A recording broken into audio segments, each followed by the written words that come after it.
Well, good morning again. Welcome to Coffee with Ed. Thanks for joining me again this morning. Beautiful day out there today, sun's out, so I'm getting ready for spring. I don't know about you. We've been visiting and talking on, how special we are and our fingerprints and DNA and all of that. And, it's funny because when God creates something special, Satan comes and tries to steal away what that is. In other words, if God creates me with a dimple, what Satan's going to try to do is have people look at that and make negative comments. So pretty soon I listen to the comments of people and I determine there must be something wrong. That's a flaw in me. Where God is going, Ed, that's not a flaw. I made you that way. That's what makes you special.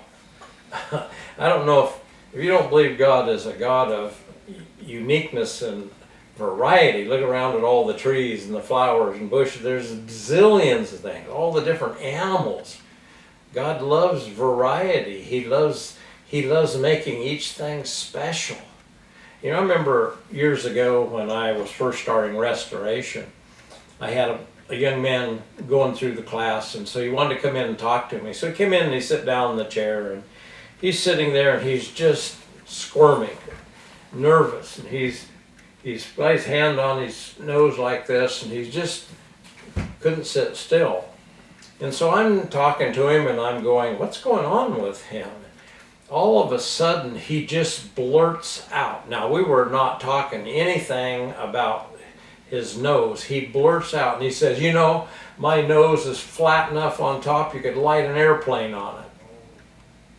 And I sat back and I said, what did you say? Well, he said it is. Look at that. And so he pointed to his nose, and so I looked at his nose, and it had a bit of a flat place on top of it, the full length of his nose. And so as we got talking, he said, in school, all the kids would say, man, have you seen your nose? And they would point to it, and so he became very obsessed with his nose, thinking it is a default, something is wrong. When the truth is, that's part of his design. See, Satan's a thief. God creates you perfect. Now listen to me, dear ones. God created you perfect in his sight, not the world. See, where we get in trouble is we start comparing ourselves with some other person or some other thing. If you compare yourself to someone else, you'll probably find some shortcomings. But God doesn't compare you because that's their way of being created. Yours is this way. And so what we need to do is take responsibility for how he designed us. He didn't design me with long, black, wavy hair. He didn't. But you know what? What you see is what God designed me to be. Now, I want to take you back a little bit when Mona and I had Carmen and Heather, our two daughters. When we went in, they were born, and so I went in to look at them. Dear ones, they were so identical, we could not tell them apart. Could not. The nurses couldn't tell them apart.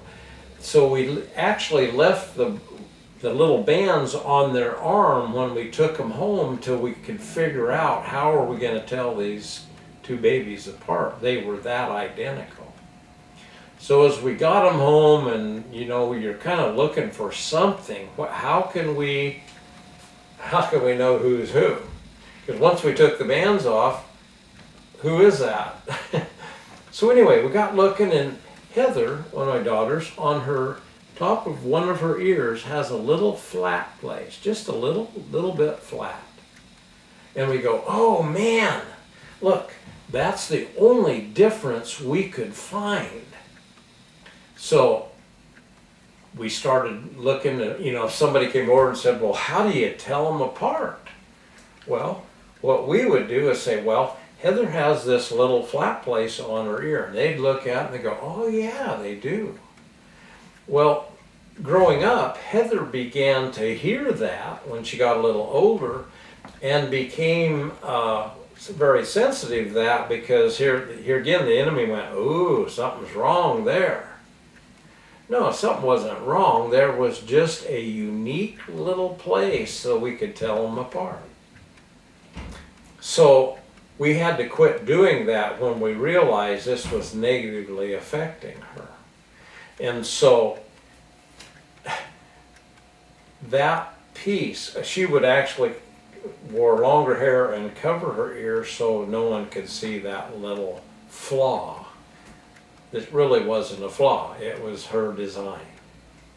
So, as we're sitting here today and talking, when I'm with somebody, if I look at them for about a minute, I could pick out exactly what Satan has done to point out the flaws in that person's life. I can hit it every time. You know why? Because Satan looks at those and he goes, what makes them unique? Oh, that's wrong. And so he points out that thing. And listen to me, he's pointing out the thing that says is a flaw, when truth is that is really God's design for what makes you special. What's your flaw? It isn't. There really is what makes you special.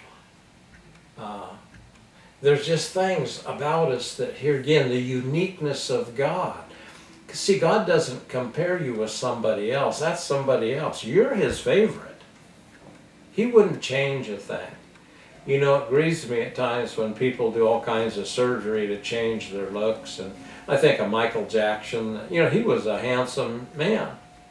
And by the time he finished with all of the stuff to make himself better, he looked worse. Remember, Satan comes to steal, kill, and to destroy.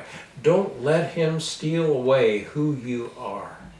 You are special. There's no one else in the world like you.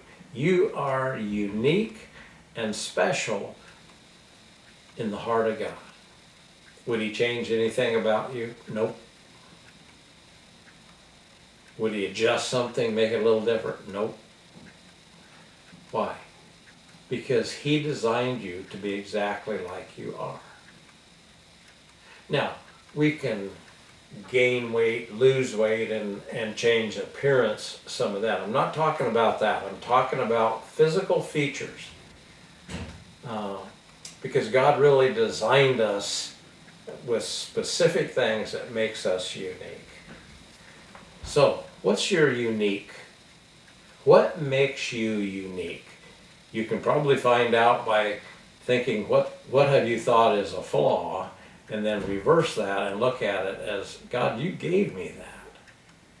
This dimple's not a mistake. It's what makes me Ed. I love it. I love it. You too can love the very things that makes you unique that Satan's made fun of. So, don't let him do it. Are you special? Yes. So remember, when you come to God, you're not coming there going, oh God, I wish I looked a little different. Don't do that. Go to God and go, God, thank you. You gave me a body that is unlike anyone else in the world. No one else has my fingerprints. No one else has my DNA. See, when God makes you, he broke the mold. There'll never be another like you. Think of that. He doesn't just mass produce people. He designs them uniquely, different, and precious, and perfect. If you're perfect in the sight of God, who gives much of a care what someone else thinks about you or says about you? Okay? Start viewing yourself through the eyes of God. Guess what you're going to find? You're perfect and he loves you. See you next time.